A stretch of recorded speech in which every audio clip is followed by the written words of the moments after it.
Boa noite, povo de Deus, boa noite, arautos do Senhor Jesus. Sejam muito bem-vindos a mais um Sola Escritura, tá? Essa live que nós fazemos aí de domingo a quinta-feira, sempre por volta aí das 9h30, buscando aí desenvolver o nosso plano de leitura bíblica mais do que anual. Paz do Senhor a todos. Kate, Zilda, a paz do Senhor, boa noite. Inho, você é de onde, amado? A paz do Senhor, varão de Deus. Glórias ao Senhor Jesus. Araújo, Cleusa, Zarlene, Kate, Ian, Deus abençoe a vida de cada um de vocês que estão entrando. Jaque, a paz do Senhor, Jaque. Elísio, a paz do Senhor. Glórias ao Senhor Jesus, amados, tá? A gente faz aqui essa live de domingo a quinta-feira por volta aí das 9h30, desenvolvendo nosso plano de leitura bíblica mais do que anual, porque a gente vai levar uns 2 a 3 anos para terminar, porque a gente está fazendo um capítulo por dia. A gente começou com 5, só que estava muito corrido. A gente foi diminuindo para 3, para 2 e agora parou no 1. E às vezes 1 vira 3 lives. Hoje mesmo é o capítulo 29, a terceira live do capítulo 29, você imagina. São 46 versículos. A primeira live a gente ficou em 3 versículos. A segunda live, que foi de ontem, a gente foi até o versículo 33, 32, 33 mais ou menos. E hoje nós vamos, em nome de Jesus, terminar esse capítulo aí, para ver se amanhã a gente vai para o capítulo 30, tá? De Êxodo. Pernambuco, amém, varão. Aqui tá cheio de nordestino, viu? Muito nordestino aqui no perfil, aqui nas lives. Você vai conhecer alguns deles quando eles entrar aí, amém? Seja muito bem-vindo. Cleusa falou que é de Uberaba, ó, mineira, o Aissor, como eu, sou aqui também de Minas. Elise, será que termina hoje o capítulo 29? É o suspense, né? É o suspense. Deus me colocou no meu coração acrescentar uma coisinha aqui extra a mais, sabe? E a gente vai falar sobre isso. Vamos ver se vai dar conta, né? Deixa eu só alinhar aqui as coisas. Alinhar para ficar bem posicionado. Mas vamos orar para agradecer a Deus por essa live, por esse momento, por essa oportunidade. E a gente vai direto aí para o texto, tá? A partir do verso 33 ali, onde a gente parou, tá bom? Vamos orar e agradecer a Deus por mais um dia de vida e por essa oportunidade que Ele está nos dando de estarmos aqui reunidos para estudar um pouco mais da sua palavra. Já preparem a sua Bíblia aí, tá? Separe e abra a sua Bíblia aí no capítulo 29 do livro de Êxodo, tá? É o segundo livro da Bíblia. A gente já, desde o início do ano, a gente já está lendo a Bíblia, a gente já leu Gênesis todo e estamos agora no capítulo 29 de Êxodo e vamos continuar lendo um capítulo por dia até que Deus permita, né? Ou Jesus volte, ou vá para a glória, ou a gente termine a Bíblia, né? Tá na dispensação do Senhor aí, a vontade dele. Lembrando, Elise falou aqui, lembrando que eu também tenho um pouco de nordestino, meu pai é de Belo Jardim, no Pernambuco, aí ó, vixe, é desse jeito. Realmente, Elise, você tem traços de nordestino, viu? Vamos orar agradecendo a Deus por essa noite. Pai amado, aqui estamos, vemos lhe render graças mais uma vez por mais essa rica oportunidade. Obrigado, Deus, por este dia, obrigado por este momento, obrigado por tudo que o Senhor tem feito, por tudo que o Senhor fez em nossas vidas. Obrigado pela salvação em Cristo Jesus. Obrigado por estarmos aqui hoje.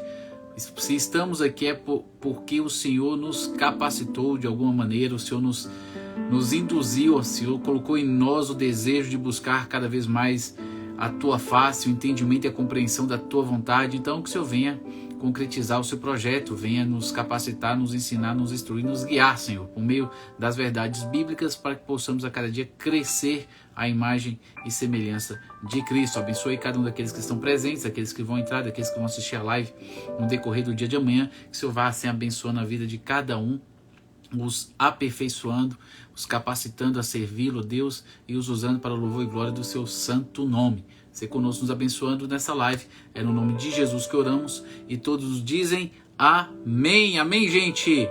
Gente, eu só vou ligar o ventilador ali porque fez calor. Pera aí.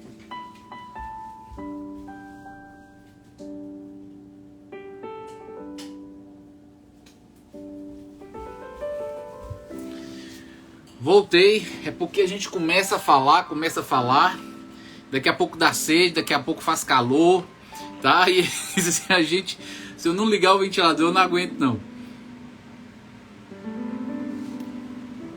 Êxodo capítulo 29, tá? Parte 3, porque a gente já tá tentando terminar aí, já tem tempo aí, este capítulo. Em nome de Jesus, essa noite a gente termina ele, tá? Nós paramos no verso 31 para o 33, então eu vou ler a partir do 31 para entrar dentro do contexto, tá? E aí depois a gente fala a respeito daquilo que a gente não falou ontem, porque eu sabia que ia demandar tempo. Hoje eu acrescentei uns versículos aí, tá? Para que a gente pudesse ler juntos e entender melhor este contexto, tá bom?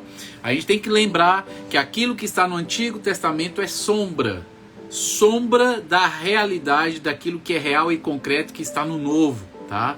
Aquilo que estava no Antigo Testamento apontava para Jesus, cumpria-se em Cristo, tá? Então aqui havia uma alegoria no Antigo Testamento que apontava para uma realidade vindoura, que iria se concretizar quando Jesus nascesse na plenitude do tempo, crescesse ali e se sujeitasse, né, a vir como ser humano, caminhar aqui, desenvolver o seu ministério e culminar esse ministério com o seu sacrifício ali na cruz do Calvário, tá? Então tudo que está aqui no Antigo, que Deus manda fazer, por trás do símbolo, né, está aí o apontar para a crucificação de Cristo, para o sacrifício de Cristo, tá? Esta é a obra que Deus queria revelar de maneira plena e completa quando chegasse o tempo. Como o tempo ainda não havia chegado, Deus separou o povo de Israel e através do povo de Israel ele criou ordenanças, leis, rituais, cerimônias, e todos esses contextos aí apontam de alguma maneira para aquilo que Cristo fez ou para aquilo que Cristo faz, tá?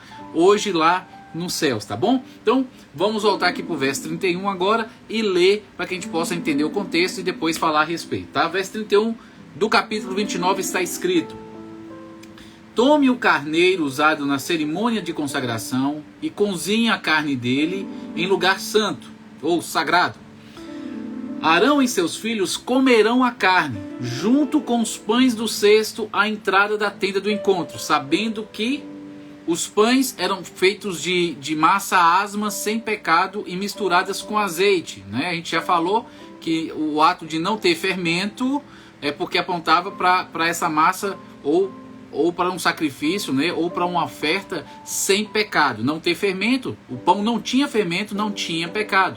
O ato de estar misturado com azeite, o azeite é o líquido usado ali no Antigo Testamento que aponta para os nossos dias, para a unção do Espírito Santo, tá? Então quando a gente pega para os nossos dias, para o contexto aí da graça, nessa nova dispensação, o azeite, quando era usado lá na cerimônia, apontava aí para a unção que poderia ser derramado e era derramado naqueles que Deus separava, salvava no novo, tá? Então o azeite apontava para Cristo.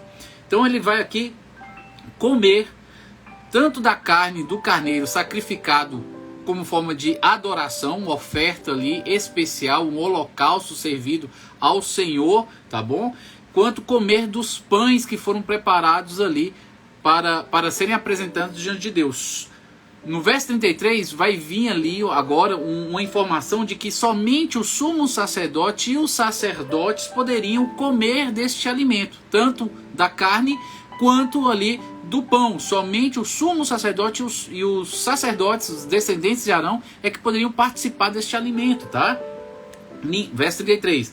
Ninguém mais poderá consumir esses alimentos, pois são sagrados. Aí a pergunta que eu fiz para vocês, amém, Cleusa, Deus abençoe sua vida, paz do Senhor. Então a pergunta que eu fiz para vocês ontem foi: qualquer pessoa pode comer da carne e participar do sangue de Cristo? Qualquer pessoa pode comer da carne ou participar do sangue de Cristo? Foi a pergunta que eu fiz para vocês ontem. E aí vocês falaram que não pode. Eu fiz isso, eu fiz essa pergunta fazendo uma referência, ligando aqui o contexto do sumo sacerdote e os sacerdotes poderem participar do sacrifício feito ali no Antigo Testamento, tá? E da comida ofertada ali ao Senhor, que somente eles podiam participar. A paz do Senhor, Rosilda. E trouxe para os nossos dias, linkando ali o sacrifício ali do carneiro com o sacrifício de Cristo. E perguntando para vocês se qualquer pessoa hoje poderia participar da Santa Ceia, tá? Porque comer da carne de Cristo e beber do seu sangue são símbolos ali do pão e do vinho ministrados ali em memória ao sacrifício de Cristo na Santa Ceia, aos quais nós participamos. Nós cristãos, lavados em no sangue de Cristo, já arrependidos dos nossos pecados, já batizados, né? Já passados pelo sacramento do batismo aí, nós podemos participar da Santa Ceia. Mas aquela pessoa que não se arrependeu ainda, aquela pessoa que não se rendeu ainda ao senhorio de Cristo, ela não participa. É por isso que geralmente, antes de ser ministrada as ceias das igrejas evangélicas, a gente sempre dá um alerta e um aviso de que quem pode participar da ceia é qualquer cristão que qualquer pessoa que já se rendeu total e completamente ao senhorio de Cristo, já entregou sua vida para Jesus, faz parte de uma igreja bíblica, tá? Passou pelo batismo e está em comunhão com a sua igreja, tá? Está bem com Deus e bem com a igreja. É este cristão que deve participar da ceia, o que está dentro de um padrão aí, dentro de um contexto onde demonstra que ele já teve um encontro pessoal com Cristo Jesus. Qualquer um que ainda não tenha se rendido a Cristo não está habilitado a participar da Santa Ceia, tá? Então isso aqui prefigura a Santa Ceia de alguma maneira, tá bom? Porque nós hoje somos os sacerdotes. Deus nos deu esse ministério. Somos chamados, Pedro fala que nós recebemos o sacerdócio real, tá? Quando Jesus voltar e o milênio for instaurado, nós seremos sacerdotes diante de Deus, tá? Então nós somos sacerdotes hoje e estamos sendo preparados para continuar no sacerdócio depois da vinda de Cristo durante a fase do milênio, tá bom? Então, se a gente olhar para o contexto de que só o sumo sacerdote e os sacerdotes podiam participar, hoje somente os cristãos podem participar da ceia, cristãos realmente salvos, tá bom? Amém? Então, para a gente ver isso mais de perto, Andréia, seja bem-vinda. Esposa, como é que tá a internet aí, esposa? Tá dando para me ver direitinho? Tá travando? Me fala aí, me dá um retorno aí. Minha esposa tá na roça, gente. Eu quero saber como é que é a internet lá. Me fala aí se tá dando para me enxergar, tá quadriculado, tá dando para ouvir, para ver, como é que tá a qualidade de imagem? Dá uma resposta aí, esposa, só para eu ter noção, já que você tá aí na roça. Gente, então, voltando aqui. Deus abençoe, Andréia. Senti sua falta ontem, viu? Abram aí a sua Bíblia no Evangelho segundo São João, Evangelho segundo São João, no seu capítulo 6, tá? A partir do verso 25. Pega a sua Bíblia, abra aí no Evangelho segundo São João, é o quarto evangelho aí do Novo Testamento, a partir do capítulo 6, no seu verso 25. Vamos fazer uma leitura onde Cristo fala a respeito disso. A gente está vendo ali que o sumo sacerdote está comendo da carne do carneiro, tá? E participando do alimento ofertado ali ao Senhor, consagrado ao Senhor, e somente poderia ser comido tanto a carne quanto o pão pelo sumo sacerdote e os sacerdotes. Hoje nós somos os sacerdotes. E quem é o nosso sumo sacerdote hoje? Cristo. A gente já falou sobre isso aqui. O sumo sacerdote do Antigo Testamento apontava para o sumo sacerdócio de Cristo hoje. Hoje Cristo está diante de Deus o Pai, nos representando assim como o sumo sacerdote fazia no Antigo Testamento todo ano. Agora Cristo está no céu, desempenhando essa função de maneira clara, evidente, real, completa, concreta, perfeita, tá? Que era para ele que o sacerdócio apontava. Jesus está ali cumprindo tudo ali hoje no céu. A gente vai falar sobre isso um pouco mais pormenorizado quando estiver lá no livro de Hebreus, tá bom? Tá todo mundo aí comigo?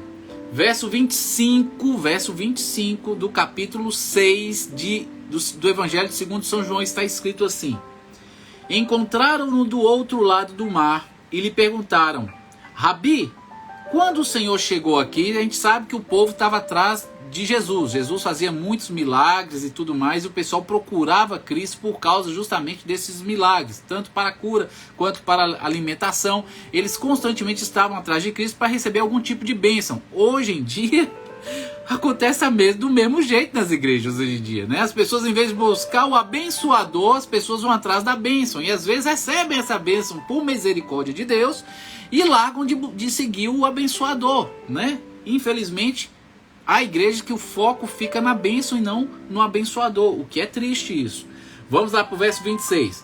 Jesus respondeu: eu lhes digo a verdade, vocês querem estar comigo, não porque entenderam os sinais, mas porque lhes dei alimento. Vocês querem estar comigo, não porque vocês entenderam os sinais, mas porque eu lhes dei alimento. Vocês estão atrás aqui da bênção, não porque vocês compreenderam quem eu sou, tá? Vocês não perceberam os sinais que eu fiz, não entenderam quem eu sou, mas vocês querem mais daquilo que eu posso dar. E não é o que acontece às vezes, ou muitas vezes, em nossas igrejas. As pessoas buscam a bênção e não o abençoador, infelizmente. Verso 27. Não se preocupem tanto com as coisas que se estragam, como a comida, mas usem suas energias buscando o alimento que permanece para a vida eterna, o qual o Filho do Homem pode lhes dar, pois Deus, o Pai, colocou em mim seu selo de aprovação. Tá? A gente sabe que Jesus recebeu o selo. E o que é esse selo que Deus entregou para Jesus? Capítulo 6 está muito próximo ali do capítulo onde Jesus passa pelo batismo. E Deus assim envia o Espírito Santo e o sela com o Espírito Santo. Jesus ali é cheio do Espírito Santo, dando exemplo do que pode acontecer com qualquer ser humano que se renda total e completamente ao senhorio de Cristo, de Deus, tá? Então Deus já o havia aprovado, já o havia selado. E aí Jesus está aqui alertando eles para não procurar comida que perece, não procurar a casa, não procurar o carro, não procurar, sabe, os bens materiais, dinheiro. Tudo isso aí é efêmero, tudo isso aí é passageiro, tudo isso aí é destruído com o tempo. Hoje a pessoa está milionária, no outro dia ela pode estar pobre, a riqueza pode se perder, tá? Mas existe algo que, se você receber, você não perde de maneira nenhuma, que é a vida eterna. E às vezes as pessoas gastam tempo correndo atrás do vento, conquistando tudo no mundo para perder a alma no final. O que adianta um homem conquistar o mundo inteiro e perder a sua alma? É o que Jesus pergunta, tá? Então Jesus está fazendo o mesmo tipo de indagação aqui. Não corra atrás da comida que perece, corra atrás do alimento que eu posso dar e conduzir vocês para a eternidade. É este alimento que vocês deveriam estar buscando, e não o pão que hoje você come e amanhã você vai no banheiro e, né, bota para fora, tá? Então, verso 28. Nós também queremos realizar as obras de Deus, disseram eles. O que devemos fazer? Verso 29, Jesus lhes disse: esta é a única obra que Deus quer de vocês. Qual é a única obra? Qual é a vontade de Deus? O que é que Deus quer? O que é que Deus quer que o pecador entenda? Que creiam naquele que Ele enviou. A única coisa que Deus quer, a vontade de Deus, né? É que ninguém se peca, mas que todos venham ao arrependimento. É o que Paulo escreve. E Jesus está falando aqui: a única obra que Deus quer de vocês é que vocês creiam naquele que Ele enviou. E quem foi que Deus enviou? Enviou Jesus, tá? Esta é a obra que Deus quer que vocês façam. É o que realmente é importante, a salvação de vocês. As demais coisas serão acrescentadas. Se Deus cuida dos pássaros, cuida das flores, não vai cuidar de vós, homens de pequena fé, feitos à imagem e semelhança de Deus? Ok, André, Deus abençoe. Verso 30. Eles responderam: se deseja que creiamos no Senhor, mostre-nos um sinal. Jesus já tinha feito vários sinais e está aqui o povo pedindo mais outro sinal para ele. O que o Senhor pode fazer? Verso 31. Afinal, nossos antepassados comeram maná no deserto. As Escrituras dizem: Moisés lhes deu de comer pão do céu. E Jesus, verso 32, Jesus diz: eu lhes digo a verdade, não foi Moisés quem lhes deu o pão do céu. O povo valorizava demais Moisés, né? Jesus completa: é meu Pai quem dá o verdadeiro pão do céu a vocês. Tá? Moisés, não foi Moisés que deu, quem deu foi Deus lá o maná, foi Deus que derramou o maná, não foi Moisés, tá? Mas é Deus quem dá o verdadeiro pão a vocês. Verso 33, o verdadeiro pão de Deus é aquele que desce do céu e dá vida ao mundo. O verdadeiro pão de Deus é aquele que desce do céu e dá vida ao mundo, tá? Eu tô lendo essa passagem aqui de João capítulo 6, é porque o sumo sacerdote e os sacerdotes comeram da carne do carneiro e comeram do pão asmo, sem fermento e misturado com azeite, tá? E tá aqui Jesus falando que o pão que alimenta é aquele que Deus dá e desceu do céu. Que pão é esse que Deus deu e desceu do céu? Que pão é esse? Responde aí para mim, por favor, vocês que estão me seguindo. Que pão é esse que desceu do céu e que dá vida ao mundo? Que pão é esse?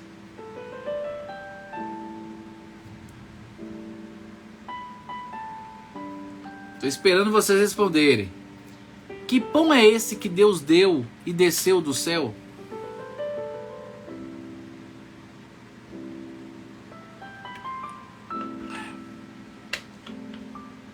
Ninguém sabe. Isso foi lá no Antigo Testamento. Mas Jesus está falando isso, Andréia. Cristo. Tanto é que no verso 39... no verso 35, Jesus fala isso. Presta bem atenção, tá? Verso 34. Senhor, dê-nos desse pão todos os dias, disseram eles. Verso 35. Jesus respondeu: eu sou o pão da vida. Quem vem a mim nunca mais terá fome. Quem crê em mim nunca mais terá sede. Tá? Então aqui fica claro que Jesus se coloca como esse pão que Deus enviou. O maná apontava para Cristo. Lembra que eu falei para vocês no início da nossa live que tudo que está no Antigo Testamento é sombra. É sombra e aponta para uma realidade concreta no futuro, que se concretizou no Novo Testamento, na vida e no sacrifício de Cristo, tá? Então você tem que ler o Antigo Testamento com essa lente, buscando perceber as analogias, né, as figuras, os símbolos que estão no Antigo, tentando perceber eles sendo concretizados em Jesus, tá? E aí eles falaram que Moisés deu o pão do céu para eles. Ele falou assim: não, Moisés não deu pão do céu nenhum, porque não foi Moisés que deu. Quem deu foi Deus.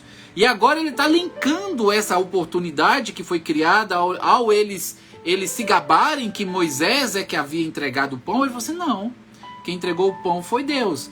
Deus é que deu este pão que desce do céu, que desceu do céu. Tá? O verdadeiro pão de Deus é aquele que desce do céu. Ele está fazendo uma referência a ele mesmo e dá vida ao mundo, porque através do sacrifício de Cristo é que nós teremos a oportunidade de nos reconciliar com Deus e voltar à vida, porque todo pecador antes do encontro com Cristo está morto em seus pecados, tá? E é por isso que Jesus está tentando explicar e mostrar para eles que eles não têm que correr atrás do pão que mofa e se perde, estraga, endurece. Eles têm que correr atrás da comida que Jesus pode dar. E essa comida é Ele mesmo. Essa comida é Ele mesmo. Ele é o Cordeiro de Deus que tira o pecado do mundo. Ele é o pão da vida que dá vida ao mundo. É Ele que pode trazer e alimentar e conduzir essa pessoa para a vida eterna. Elise colocou aqui: Moisés foi apenas um instrumento disso, um instrumento das mãos de Deus. Jesus também foi um instrumento na mão de Deus, mas Jesus não era um mero instrumento. era o instrumento, porque ele era Deus em forma de homem. Ele assumia a nossa humanidade para se colocar no nosso lugar, e Deus o usou como um ser humano plenamente cheio do Espírito Santo, caminhando em conformidade com a vontade dele. Tá? Jesus deu o exemplo do que um ser humano pode fazer se conseguir viver de forma plena, em unidade com Deus continuamente. Claro que por causa do pecado, nenhum ser humano conseguiu até hoje fazer isso, né? Mas todos aqueles que se aproximaram dessa comunhão com Deus, Deus usou de maneira sobrenatural e extraordinária. É só você olhar para os apóstolos, tá? Olhar para os vários homens de Deus que surgiram aí no decorrer da história da igreja cristã, tá? Da cristandade aí. Você vai ver que Deus levantou homens que foram fiéis e fizeram prodígios, tá? Vamos continuar aqui. Verso 36. Mas vocês não creram em mim, embora me tenham visto. Verso 37. Contudo, aqueles que o Pai me dá, virão a mim, e eu jamais os rejeitarei. Então a gente consegue perceber aqui claramente que não é qualquer pessoa que pode comer do pão. Não é qualquer pessoa que pode comer da carne e beber do sangue, tá? Somente aqueles que o Pai trouxer. Somente aqueles que o Pai, por intermédio do Espírito Santo, convencer do pecado. E dali a oportunidade de ser salvo pela fé e pela graça. E pela fé e pelo arrependimento, né? Isso tudo acontece quase que ao mesmo tempo, tá? Verso 28. Pois desci do céu para fazer a vontade daquele que me enviou, e não a minha própria vontade. Gente, isso aqui é uma realidade que a gente deveria escrever, guardar, sabe? Lembrar continuamente. Jesus no verso 38 ele fala: desci do céu para fazer a vontade daquele que me enviou. Quem enviou Jesus? O Pai. Desci do céu para fazer a vontade do Pai, e não a minha própria vontade. O próprio Jesus, Filho de Deus, estava ali se submetendo à vontade, né, ao governo ali do Pai, mediante a ação do Espírito Santo. Jesus várias vezes na carta do Evangelho de João fala que ele não faz as coisas sozinho. Assim como ele ouve, ele fala, assim como ele vê, ele faz. Deus revelava para ele a vontade dele e ele fazia de acordo com a vontade de Deus, tá? Dando-nos os exemplos de como é que deveríamos viver diante de Deus, buscando não fazer a nossa vontade, mas a vontade de Deus continuamente, tá? Verso 39, e esta é a vontade de Deus, que eu não perca um sequer de todos que ele me deu, mas que ressuscite todos no último dia, tá? Todos aqueles que Deus trouxe, todos aqueles que Deus, por intermédio do Espírito Santo, convenceu, tá? Ação soberana de Deus. A salvação não vem por obras, mas através da fé, o arrependimento. Lá em Efésios fala que pela graça sois salvos por intermédio da fé. Isso é dom de Deus, não vem de obras para que ninguém se glorie, tá? Tanto a fé aí, a salvação vem, portanto, da parte do Senhor. É Deus que dá como presente. Nenhum pecador consegue perceber que necessita de Cristo sem que o Espírito Santo toque nele primeiro.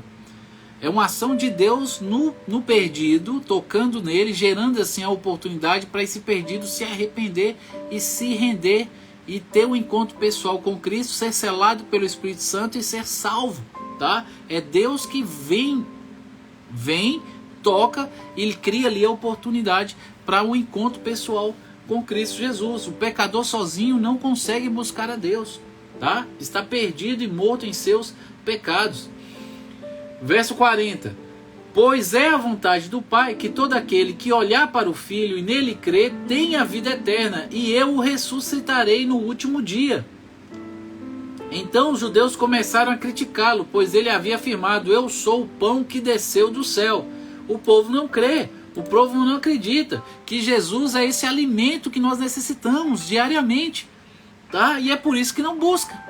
E é por isso que não dedica tempo na leitura da Bíblia, no aprendizado. Vocês que estão aqui ouvindo essa leitura e ouvindo a explicação, vocês estão dedicando um tempo da vida de vocês para aprender algo que é espiritual, algo que alimenta a alma, algo que conduz para a vida eterna. Mas muitas pessoas não querem ouvir, elas fogem disso, elas evitam, tá? Porque elas preferem o mundo, preferem o pecado, infelizmente. Verso 42. Verso 42. Diziam: este não é Jesus, filho de José? Conhecemos seu pai e sua mãe. Como ele pode dizer desci do céu? Jesus, porém, respondeu: parem de me criticar. Verso 44. Pois ninguém pode vir a mim se o Pai que me enviou não o trouxer a mim. E no último dia eu o ressuscitarei. Aqui está muito bem claro, é a segunda vez que Jesus fala a mesma coisa, de que ninguém pode vir a ele sem que o Pai o trouxesse, tá? A gente sabe que ninguém pode despertar da morte, entender o sacrifício de Cristo, sem que o Espírito Santo convença essa pessoa do pecado, da justiça e do juízo. É uma ação sobrenatural de Deus no pecador, lhe trazendo assim entendimento e compreensão, gerando nele, dando oportunidade assim de ser gerado nele o arrependimento real, sincero, verdadeiro aí, que permite este encontro com Cristo, tá? Às vezes a pessoa não compreende, vem para a igreja por outros motivos que não o arrependimento. E essas pessoas geralmente não são salvas, vivem uma vida religiosa. Sem arrependimento ninguém vai entrar no reino, tá? Verso 45. Como dizem as escrituras, todos eles serão ensinados.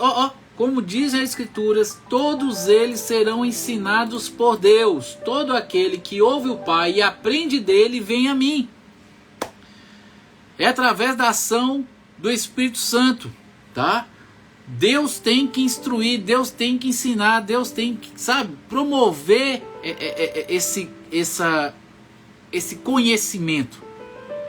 Sem essa ação de Deus no pecador, é impossível ele ter um encontro pessoal com Cristo. Verso 46. Não que alguém tenha visto o Pai, somente eu, que fui enviado por Deus, o vi. Verso 47. Eu lhes digo a verdade, quem crê tem a vida eterna. Sim, verso 48, sim, eu sou o pão da vida. Verso 49, seus antepassados comeram maná no deserto, mas morreram. Quem comer o pão do céu, no entanto, jamais morrerá. Quem comer o pão do céu, que é Cristo, tá? Verso 51, eu sou o pão vivo que desceu do céu. Quem comer deste pão viverá para sempre. E este pão que eu oferecerei para que o mundo viva é a minha carne, é o meu corpo, né? Ele ia se sacrificar. Então ele sai de um contexto falando sobre o pão, e agora ele entra em outro contexto fazendo referência à carne, tá? A carne. E lá onde a gente estava lendo, o sumo sacerdote participava da carne e participava do pão. E da mesma forma que no capítulo 6, Jesus está falando que ele é o pão que nós temos que comer para viver, e o pão é a carne, tá? Os mesmos elementos que estão lá no Antigo Testamento são os mesmos elementos que Jesus está usando aqui para trazer a informação para as pessoas que estão ali a respeito da necessidade de ter comunhão com ele, tá bom? Verso 52. Então os judeus começaram a discutir entre si a respeito do que ele queria dizer. Como pode esse homem nos dar sua carne para comer? Perguntavam, achando eles que era carne literal, a carne ali do corpo.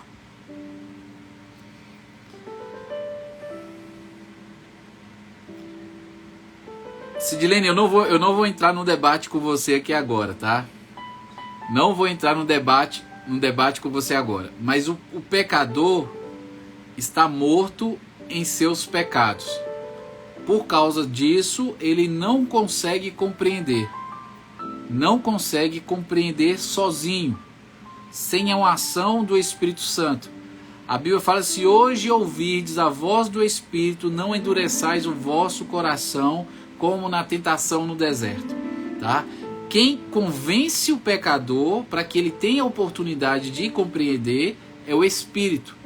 Tá? O pecador sozinho, sem ação de Deus nenhuma, só você falando com ele, sem Deus fazer nada, só você conversando com ele, dando informações para ele sobre a Bíblia, sobre Jesus, sobre Deus, sem Deus fazer nada, Deus está paradinho, quietinho, não está fazendo nada, é só você o pecador, ele não tem condição espiritual de discernir as verdades espirituais da Bíblia, porque ele está morto em seus pecados. Ele precisa ser trazido à vida, ou gerado nele, né, um discernimento que é promovido pelo Espírito Santo, que o convence do pecado. A Bíblia fala que a fé vem pelo ouvir a pregação da palavra, porque é através da ministração do Evangelho que se cria aí a oportunidade da ação do Espírito Santo, usando o meio que é a palavra de Deus, para convencer o pecador do seu pecado e lhe dar a oportunidade agora de se arrepender deste pecado e ter um encontro pessoal com Cristo. O pecador sozinho, sem ação de Deus, sem ação de Deus, não consegue compreender as coisas do Espírito, porque para ele parecem loucura, é o que Paulo escreve. Tá? O homem natural não compreende as coisas do Espírito, porque para ele parecem loucura, mas o espiritual discerne bem tudo, porque tem a mente de Cristo. Então, para sair do estágio do homem natural para o homem espiritual, tem que ocorrer um novo nascimento. Tá? E esse novo nascimento só acontece quando Deus convence o pecador se rende ao senhorio de Deus e é selado pelo Espírito Santo. Estou resumindo a coisa. Ele nasce de novo porque o Espírito Santo vem habitar nele e ele volta à vida. Ele deixa de estar morto e agora, selado com o Espírito Santo, a vida espiritual dele retorna. E ele agora consegue discernir as coisas espiritualmente, coisas que ele não conseguia entender antes, quando estava morto em seus pecados, tá? Então, o pecador sozinho não consegue entender. Deus tem que tocar primeiro. Tem que haver uma ação de Deus no coração duro. Há um coração de pedra insensível, completamente morto ali, que Deus tem que remover o coração de pedra e colocar um coração de carne que vai conseguir ouvir a voz dele, tá? Para que possa fazer a vontade dele. O pecador sozinho não consegue, tá? Então essa afirmação que você colocou aí, o pecador tem que querer a mudança, ele nunca vai querer a mudança. A Bíblia fala que tanto querer quanto efetuar procede de Deus. É Deus que capacita o pecador a querer e é Deus que capacita o pecador a fazer, a efetuar o que ele quer. Você está entendendo? O pecador sozinho não consegue fazer a vontade de Deus. É Deus o tempo todo capacitando ele em todo o processo para que ele venha a ser salvo e permaneça salvo e permaneça crescendo em santidade. É Deus atuando no pecador. Se dependesse de nós, única e exclusivamente de nós, continuarmos fiéis a Deus, não conseguiríamos, de uma certa maneira, por causa do pecado que habita em nós. Ele acaba gerando, né, essa tendência para o mal, infelizmente. Mas quando o Espírito Santo vem habitar em nós, a gente nasce de novo, agora a gente tem o Espírito Santo e tem a velha natureza. Agora existe uma luta. Antigamente só existia a velha natureza, mas quando a gente nasce de novo, as duas naturezas ficam aqui. Né? O espírito fica aqui e a carne caída fica aqui, e aí há um embate. E aí lá em Gálatas, Paulo fala pra gente, né, caminhar em espírito. Caminhar em espírito é justamente caminhar em conformidade com a vontade do Espírito e renunciar às obras da carne. Agora a gente consegue escolher, depois de nascido de novo. Agora com o Espírito Santo dentro da gente, a gente consegue agora optar por fazer a vontade de Deus e não mais fazer a vontade da carne. Tá? Mas esse é um passo que o salvo consegue fazer. Agora o pecador perdido sozinho, não. Sem ação de Deus, não. Deus tem que tocar primeiro. Mas para Deus falar, eu tenho que ouvir e dar crédito. Justamente, o pecador sozinho não consegue entender.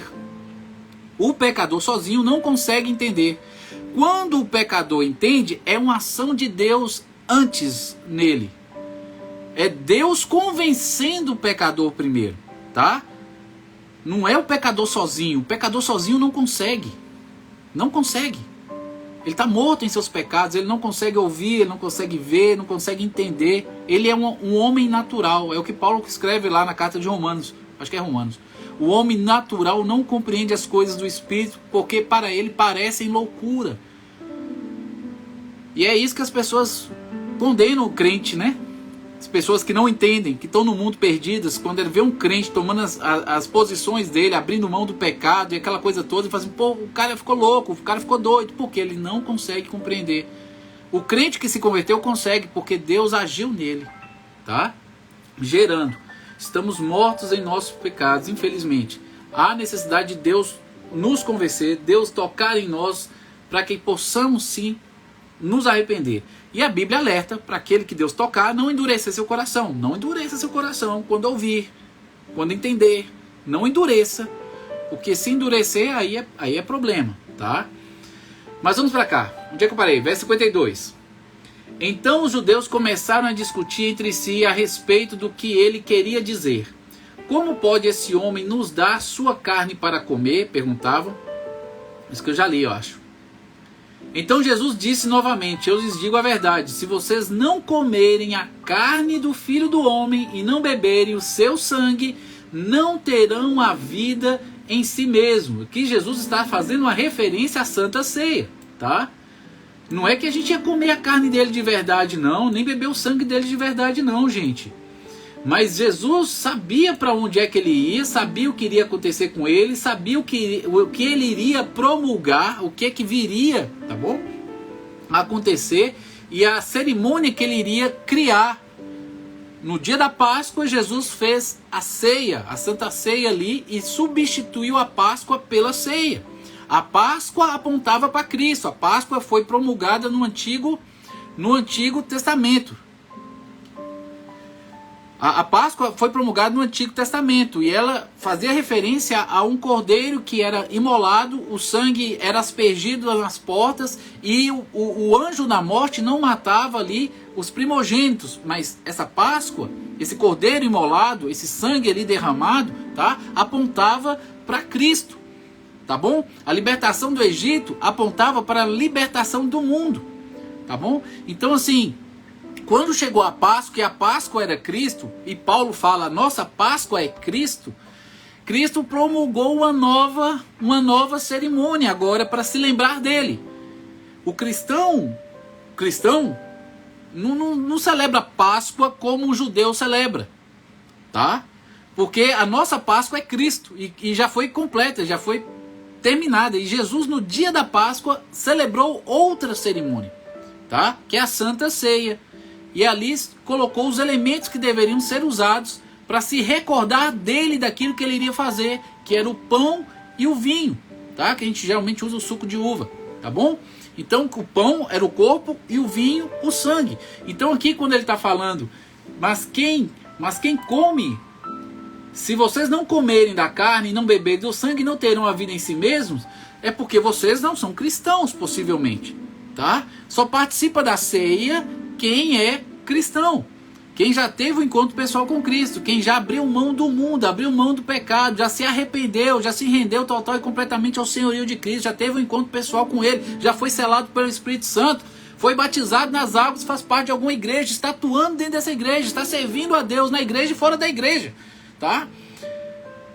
Essa pessoa aí é que participa da ceia como um memorial. A ceia em si não traz nenhum poder para a pessoa. É um momento de reflexão daquilo que Cristo fez por causa de nossos pecados, tá?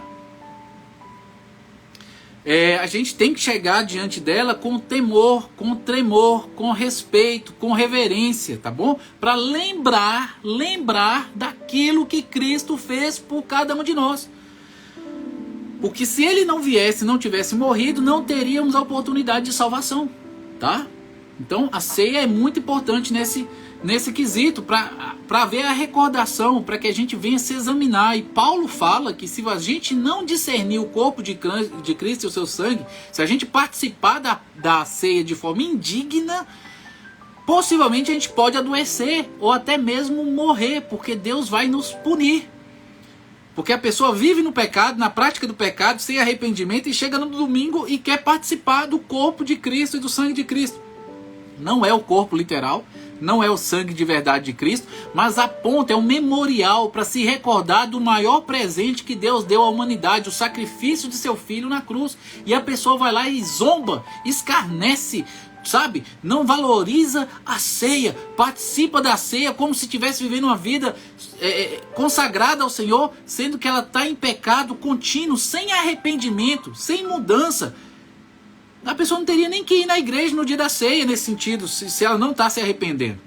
Se ela for na igreja é porque ela quer mudança, é por isso que ela está indo no dia da ceia na igreja, porque ela quer lutar contra o pecado. E é por isso que a gente tem que ter esse momento de reflexão antes da ceia, para cada um se examinar, pedir perdão a Deus, pedir a Deus graça ali, para poder vencer os pecados que às vezes ainda está em luta. Mas você não pode ir para lá sem querer mudança, sem querer vencer o pecado, sem querer viver de maneira agradável aos olhos de Deus. Se você for para lá em pleno pecado, constante, sem nenhuma dor na consciência, você está tomando a ceia de forma indigna, e isso é perigoso. Paulo fala que muitos adoecem, muitos morrem porque não discernem bem o corpo e o sangue de Cristo.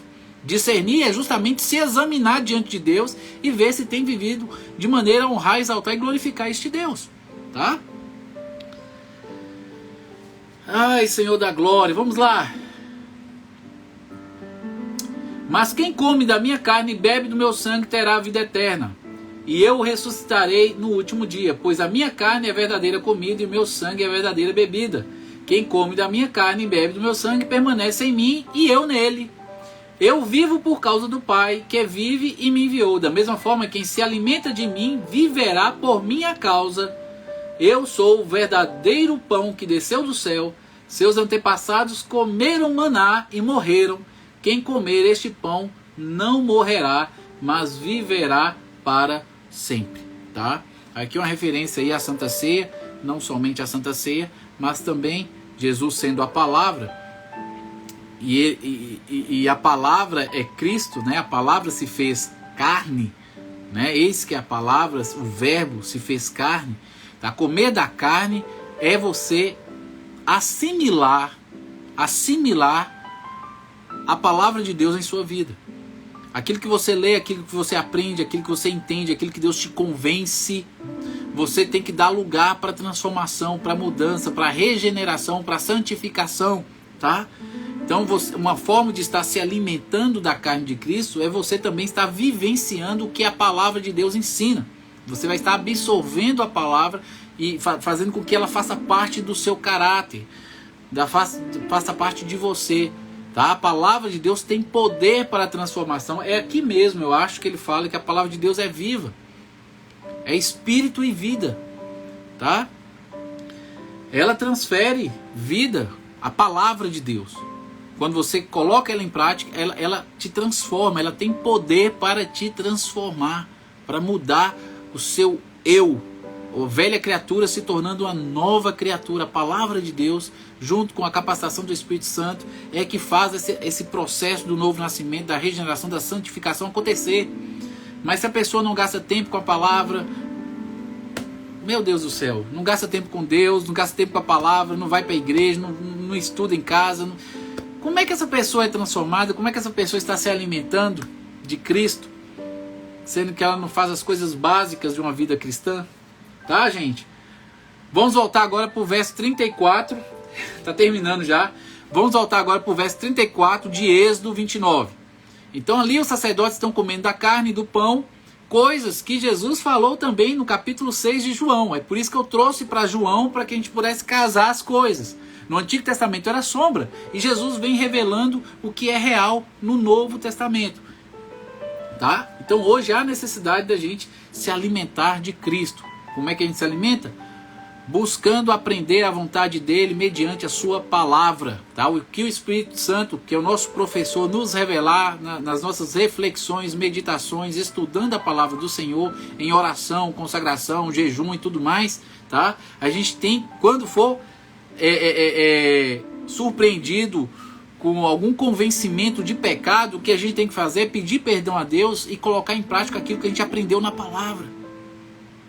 A palavra é enxertada em nós, é o que Tiago diz: recebei com mansidão a palavra que vos é enxertada, tá? Ela entra para poder fazer parte da gente. Mas para quem está dando lugar, né? Para quem já começou a caminhar e dar lugar, vai haver transformação, vai haver mudança. Mas Para aqueles que não, muitos serão chamados, mas poucos poucos são escolhidos, né? Muitos são convencidos, mas poucos são os convertidos. Naquele grande dia, muita gente vai falar: em teu nome fiz isso, isso, isso. Jesus fala: nunca te conheci. Apartai-vos de mim, vós que praticais iniquidade. Vocês que vivem sem lei. E lei é palavra. Vocês que vivem sem a palavra, sem as orientações da palavra. Vocês que não colocam em prática a palavra. Tá? Então, cuidado. Cuidado. Convencido não entra no céu. Convertido é que entra. Vamos lá. Verso 34. Se sobrar alguma carne ou pão da consagração até a manhã seguinte, essa sobra deverá ser queimada. Não se deve comer deste alimento, pois é sagrado. Verso 35. É desse modo que você realizará a consagração de Arão e seus filhos, de acordo com todas as minhas instruções. A cerimônia de consagração durará 7 dias. A cada dia, sacrifique um novilho como oferta pelo pecado, para fazer expiação. Depois purifique o altar, fazendo expiação por ele, e unja-o com óleo, para consagrá-lo, o altar de sacrifício, que eu mostrei para vocês ontem a imagem. Verso 37. Faça expiação pelo altar e consagre-o diariamente por 7 dias. No final desse período, o altar será absolutamente santo, e tudo que o tocar se tornará santo. E este altar do sacrifício aponta para o sacrifício de Cristo. Tá? Esse altar que tinha ali no tabernáculo terrestre é uma figura do sacrifício de Cristo, porque todos os sacrifícios de todos os animais ocorriam diante dele, e os animais eram queimados dentro dele, dentro desse altar, que era uma churrasqueira enorme, grande. Tá? E ela apontava para Cristo. Então qualquer um que tocasse no altar, numa visão externa, exterior ali, seria consagrado. Da mesma maneira, qualquer um que estiver em Cristo, pode ser consagrado, será consagrado, né? Porque está salvo. Qualquer um que estiver em Cristo foi selado pelo Espírito Santo. O sangue de Cristo cobre e o lava de todo o pecado, e ele se torna santo diante de Deus por causa do sacrifício de Cristo. Tá bom? Verso 38. Está acabando, gente. Estes são os sacrifícios que você deve oferecer regularmente sobre o altar. Agora ele vai falar a respeito de sacrifícios diários que ocorrerão todo o santo dia. Durante o tempo que o templo existiu, esses sacrifícios tinham que acontecer ali em Israel, tá? Verso 38. Estes são os sacrifícios que você deve oferecer regularmente sobre o altar a cada dia. Ofereça 2 cordeiros de 1 ano. Um pela manhã e o outro pelo entardecer. Junto com um deles, ofereça 2 medidas de farinha da melhor qualidade, misturada com 1 litro de azeite. Farinha e azeite. Farinha é usada para fazer pão, né? E o azeite aponta aí para o Espírito Santo. O pão a gente já viu quem é, o azeite, né? A gente já viu o que é que tudo isso aponta. Ofereça também 1 litro de vinho. Ó, para você ver. Ofereça farinha, azeite, misturado com azeite, e 1 litro de vinho, como oferta derramada. O vinho aponta para o sangue de Cristo. Verso 41. Ofereça o outro cordeiro ao entardecer, junto com ofertas de farinha e vinho iguais às da manhã. Será aroma agradável, oferta especial apresentada ao Senhor. Verso 42. Esses holocaustos, é o nome que é dado para esses sacrifícios, esses holocaustos devem ser oferecidos todos os dias, de geração em geração. Ofereça-os à tarde, à entrada da tenda da congregação, na presença do Senhor, e ali eu virei ao encontro do povo e falarei com você. Tá?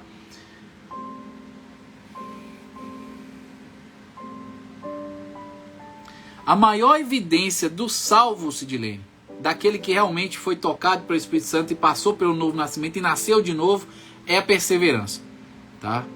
A perseverança é a maior evidência de quem foi salvo de verdade.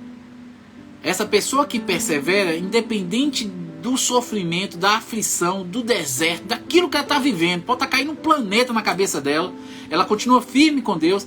Essa perseverança aí é justamente a evidência mais forte que realmente ela foi salva de verdade. Quem é salvo não retrocede. João, em suas cartas, falava: saíram dos nossos, saíram de nós porque não eram dos nossos.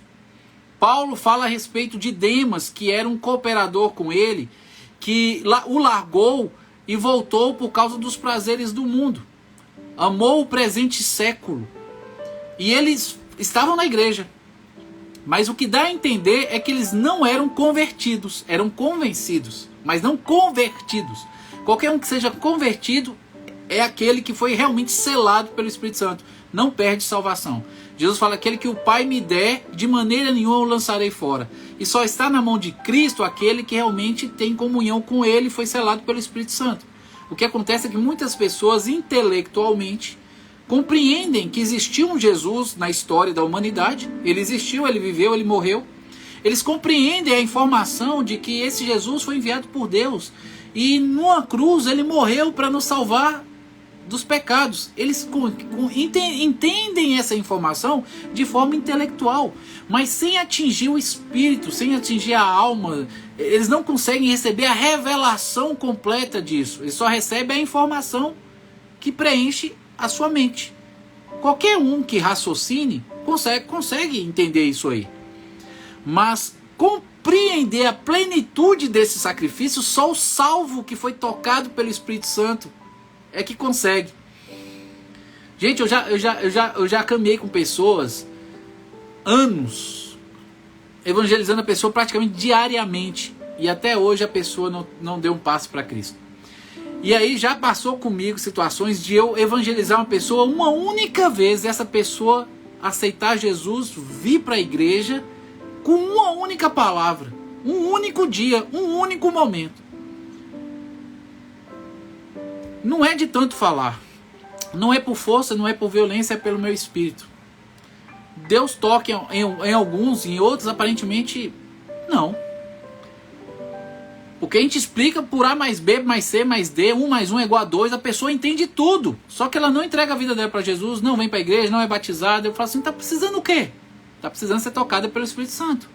Deus ainda não chegou o momento de Deus tocar no coração para ele se arrepender.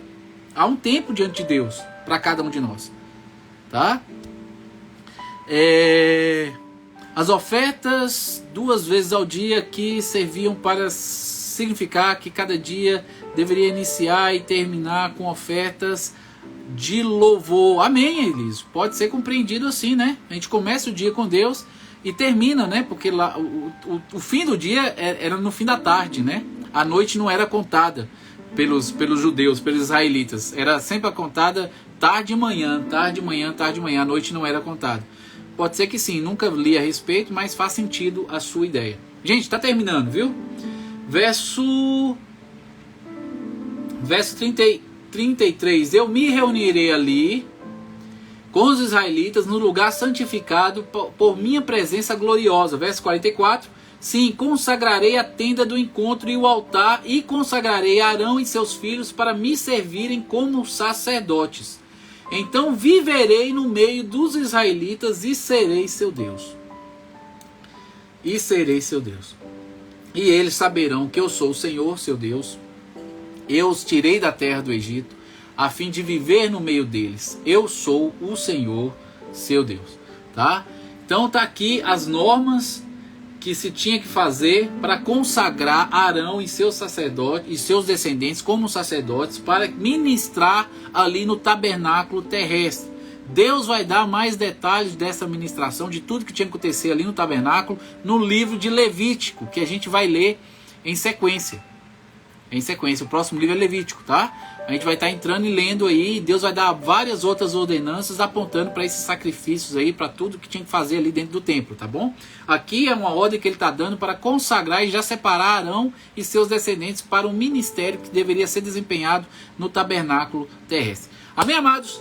Terminamos aí a nossa live, terminamos o capítulo 29 e amanhã, se Deus quiser, iremos dar continuidade com o capítulo 30, tá? Capítulo 30 de Êxodo. Espero que vocês estejam amanhã aí comigo, para que possamos continuar aí a nossa leitura bíblica e continuar ali tentando entender, compreender e trazer para os nossos dias as verdades ali contidas no Antigo Testamento, tá? Perceber aí o que é que Deus quer revelar para nós na nossa dispensação. A gente falou sobre isso 2 lives atrás, Sidilene. Na live 51, nós falamos sobre isso. Se você olhar o verso 1 e o verso 2, nós ficamos uma live de 1 hora só falando sobre isso. Está lá no verso 1 e o verso 2. Verso 1 e verso 2. Quando consagrar Arão e seus filhos, que me servirem como sacerdotes, realize a seguinte cerimônia. Tome um novilho e 2 carneiros sem defeito.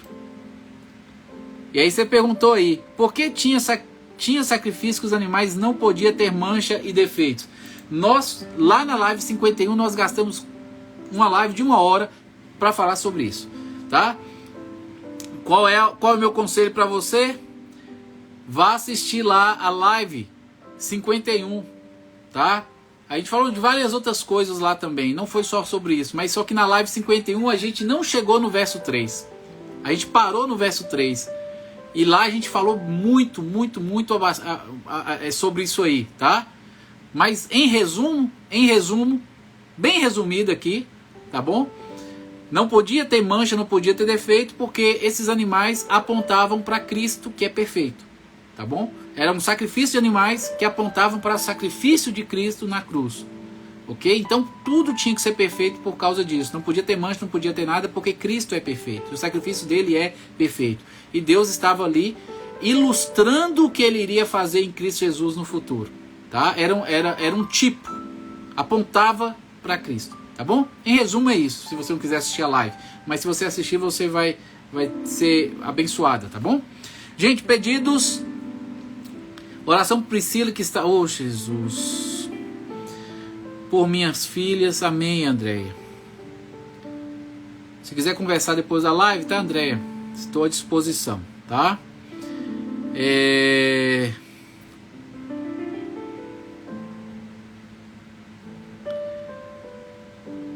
Oração por Ingrid, Maria Lúcia, Ana e Emanuel. Kate colocou, peço oração por um casal que está passando por momentos de conflito. Misericórdia. Elísio, por minha vida e família, e oremos uns pelos outros, pois estamos vivendo... realmente. Cada dia que passa está ficando pior. A gente está vendo esse mundo, cada dia que passa, degenerar cada vez mais, né? As pessoas, o amor, a afeição das pessoas está praticamente desaparecendo. Falei por alto com o Mabe, mas amanhã falo com... Amém, André, tranquilo, tudo bem. Né? Estarei à espera. Gente, vamos orar então, agradecendo a Deus e terminando a live para ela não ficar mais longa do que já está, né? Você sabe que o povo não gosta de ver live muito grande. Vamos orar.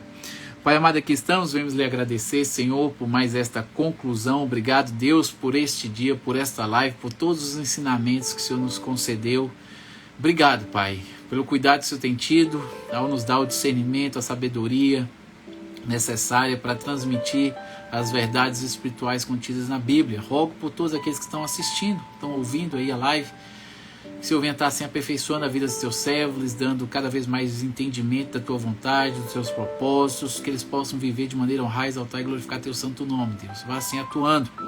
Toma em tuas mãos a vida de todos aqueles que estão presentes, a vida de Andréia, Priscila, suas filhas. O Senhor sabe o contexto de tudo que está acontecendo, ó Pai, então que o Senhor venha atuar de maneira a trazer um equilíbrio, em harmonia, quem sabe uma restauração das coisas, ó Deus. O Senhor sabe, Deus, a necessidade, o Senhor sabe aquilo que está acontecendo. Haja de maneira, Deus, a convencer quem precisa ser convencido, a gerar arrependimento em quem precisa se arrepender e trazer ao Senhor todos em comunhão, em unidade, a nossa família. Abençoa aí, André, lhe dê toda a paciência do mundo aí para continuar servindo o Senhor e desempenhando aí, desenvolvendo o ministério que o Senhor deu para ela. Quero apresentar a vida de Elísio, que apresenta a vida dele mesmo, da família, da mãe, o contexto aí da sua cirurgia, a dependência ali dele, Deus. Que o Senhor venha ter misericórdia, venha entrar aí em providência e trazer